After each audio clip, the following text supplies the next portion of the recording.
Open Media. Gamba soko obuze ekibuuzo. Mama Joseph. Nze sandi wasizza. Olw'ensonga. Joseph bw'wamiita ogenda okubebwa ebbulooka. Joseph yansangana ku luzzi. N'aŋŋamba taata. Nzize mankumira nakagalira muntu andabe. Ensonga endese taata. Netojogera. Nabadde wa maama nga nemukuba bbulooka.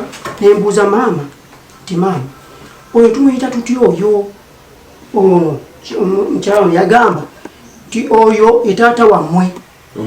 Taata wammwe tiine tatugambako kati nange omwana gwe kuŋŋamba nenzigwamu amaanyi. Mukwano gwange ono kale alina emizeejo gye tuzze tuyitamu emabega eringa lumanyi amaka. Mizeeki? Emizeejo gya bwenzi ate ng'obwenzi bwe atambulira mu baana bato. Okiwulidde? Ebyo byonna nembigumiikiriza. Kati tubeera mu lumbe nga ye bwannyonnyodde bw'atyo. Tumaliriza olumbe lwa mami n'edduwa ewedde. Bajja eyo mu mirimu. Bagenda omanye nti bagamba omuko omwavu afa mirimu. Twali tetulina bannyinaffe, tetulina kine. Bajjanga ne mulamu mukulu w'ogenda mu kibira eryo kyabenku. Omwavu yafa mirimu. Olugalo lw'Abaganda kubaffe tetulina bannyinaffe. Tumanyi tuzaala abaana aba babiri ffenna tuli bawala. Oli ye mukulu nze muto. Ne bagenda mu kibira eyo kyabenku n'abaana baffe betuzaala. Munnange wange oyo kati nze ono baawo tata w'abaana. Ndaba abo batabani bange Seeki n'oyo Joseph. Ndaba Seeki yawumula amatu. Mugamba Seeki mwana wange guno omulembe abaana abalenzi lwaki muwumula amatu okweswaza? Kyava Joseph aseka n'agamba kyokka maama nkusekeredde. Kati gwokyali ku Seeki olaba ne taata yawumula. Konze muli basiru bye mwogera mubitegeera. Tata wamwe kwejja emyaka gy'alina asobola okudda ku matu okuwumula. Nti kati nno gwe dda wamma Seeki taata teyawumula amatu. Nti yawumula. Nange munnange wange ngenda omulaba kituufu nga amatu maki? Mawumule. Ngenda okuva mu dduwa ya mami mubuuza mwa munnange wange. Amatu ate ensonga kiggwe omusajja yakumuza amatu ku myaka gye. Oyi togalabanga? Nali sigalabanga kuba mami yagenda okufa nga tannaba gawumula. Okiwulidde. Kati mami wamaliriza okufa bo bali eno ffe tuli eri.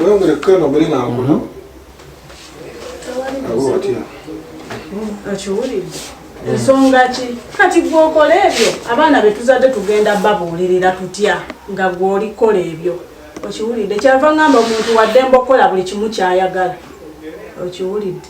Ne ngamba ani eyo yakukirizisizza okuwumula amatu mazima ddala kwejja emyaka gy'olina mbw abantu bawamba abantu kati mbeera ndi awo ne bampamba konze bukyanga ozaalibwa okutuukaawo baali bakakuwamba emirundi emeka oba ku kyalo kuno kwe tuli kuno kwonna wakawulirako abantu bameka be bawambi ne mpulira obusungu mazima ddala naye nga biri byonna byazaakola mbu bamugambye amatu tegaluma ne mugamba ani yakugambye nti amatu tegaluma nemugamba kati oba bakukirizisiza okuwumula amatu nti amatu tegaluma emubbiri kwata ogende mu ddwaliro bakutayirire naawe anti amatu tegaluma kati n'akambe tekaluma n'agenda bamutayirira yagaana nangamba nze siri musiraamu genda ofune abasiraamu bakuwasenza ani agenda kutayirirwe bansala obubi akasuwa okiwulidde nenkomawo ng'ali bw'ati nemugamba naye mulongo toli feya mazima ddala gwe ku busungu oyongerako busungu. Lwaki tewaniize wateesino neebuuzaako nange nagawumula waneebuuzizaako nti n'amatu galuma oba tegaluma ani yakukirizisiza oyo okuwumula amatu? Nanga tegaluma nange nataddewo nga tegaluma. Nengamba kwejja emyaka gy'olina mazima ddala mulongo abaana tugenda babuulirira tuti ng'ate waliwo era olumu oyo mutabani wange Joseph yali aguze ecupa ya bbiya yali alina emyaka mu kiseera ekyo nga alina emyaka 15 yali Christmas. Nengamba omwana lwaki ogula omwenge gye emyaka gyatuusa okunywa omwenge kale emubbiri ecupa eyo njagala ng'ogiyiyeeyo. Ono omwami yaŋŋamba omwana muleke luno lunaku lukulu. Kino ky'olumu nakyo kyanywedde ku mwenge agenda gunywa buli lunaku luna. Nengamba mulongo gwe oli kunyonoonera abaana bo. Ndagira mwana kintu gwe ate omulagira gw'onywa kati ye emyaka gy'alina gyatuusa okunywa. Era omwana kyava agamba kati ate labani kati gwe maama oyogera ki? Omuntu yali ayagala mmale okukolawo obutabanguko ate mbeere mu kutabanguka nti ate omukazi yakadda mu lumbe lwa maama we ate kati ate yakubye omusajja bubi nnyo. Fayini namugamba wasa namugamba wasa naye n'obuvunanyizibwa bw'abaana n'abusuula nza ninako obusungu n'abaana be lwaki abateekako obukyayi najja lwakutaano ku lwokutaano luno naweza wiiki tatugwiranga wadde ekitole kya sabbuuni mpaka sawa kyeyamaani eri nkoolabikata naye nga kituufu watikka ebintu n'ogenda ebintu nabitwala katudde livansi mwawo ebintu nabitwala nga nali nagenda bwomu nangoye zange na mwana wange Grace ebintu byonna nembireka mu nnyumba okiwulidde kati bwe nadda nga mukubira essimu nga mbuzaabuza simanyi biki simanyi biki olwamaliriza abaana okusoma mu luwumulo olwaggwa olw'omwaka olusembayo mu ttaamu nga luno abaana lwe balimu abaana ne bajja avaawe wakato mu mwaka ogwo oguwedde mwezi gwe 10 ennaku z'omwezi nga 2 nga ki ekikututte olwo ogenda n'ebintu n'otikka mu kimu saagenda na bintu ku olwo lweŋŋendanga ebintu wabino naddi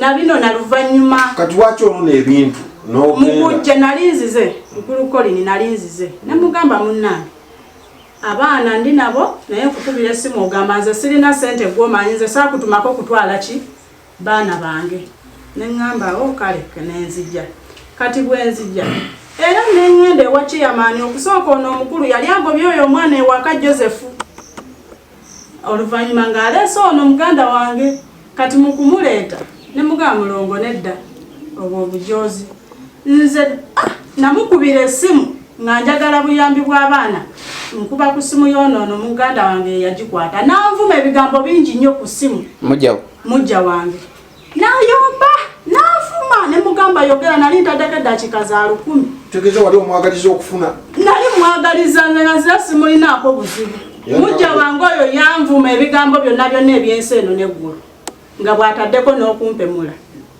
nze nensirika ne mugamba gwe yogera nze nkubidde baffe essimu ku nsonga z'abaana baffe essimu era yali agirina si ye yali agirina ono mwennyini yasooka n'agikwata nagamba baye mpa mujja wange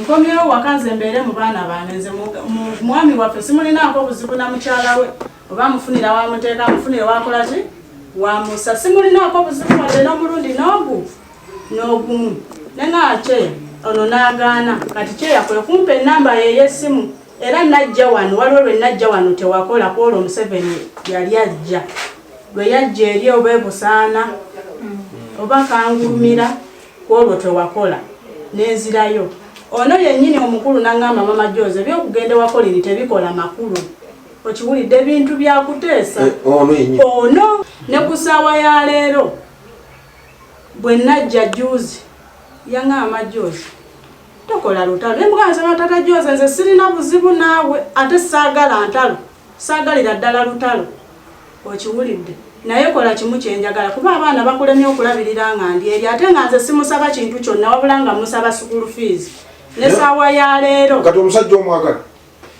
nze omusajja sigamye nti kuba taata w'abaana bange pointi eri nti omwagala mwagala kubeera taata w'abaana bange sobola gamba nti simwagala ate nga twerinamu abaana ate nga mukyayongera nako bwe kiri kisoboka nze nkomyewo waka mu baana bange kubanga abamulemye okulabirira nga ndi eri buli kimu agamba sirina lwaki wabajja wano yagambako tigenda n'abaana be abaana bange sobola balekawo yagambako tigenda n'abaana be otikka n'ebintu byonna bitwale kati ebintu ebikomyawo ebintu mbirina kubeera bwe nazze saamusabye sepiki saamusabye sowango bikomyawo oba giryagireke oba tagiryagireke naye bana juzi twagende wa Chairman mwenyini ono n'agamba Chairman mpaayo weeks 2 mukazi wange mufunire gye muteeka era tubadde tulinda weeks 2 za Chairman ate nagenza okulaba yaali oli mwategefu ogimu wagirye ajja kugiri kubeera yali agiriddeko